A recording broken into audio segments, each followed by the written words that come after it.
ሳይነጋ እንዴት ቀን አይመሽም መንገዱ ተዘግቶ በምንኛ ልምጣ አገሬ ናፈቀኝ ኮረም አላማጣ አገሬ ናፈቀኝ ዋከምራ ሰቆጣ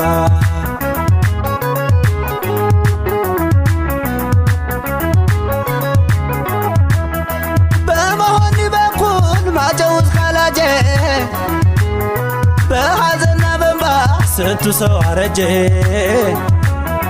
ከኮረናው በላይ ሲጋ ጦርነቱ እንዴት ያረገዋል ራቡና ጥማቱ ሕዝባችን ምን ሆነ ነገሩስ እንዴት ነው የመከራ ንፋስ እየነፈሰ ነው እንባው ሆኖ እየፈሰሰ ነው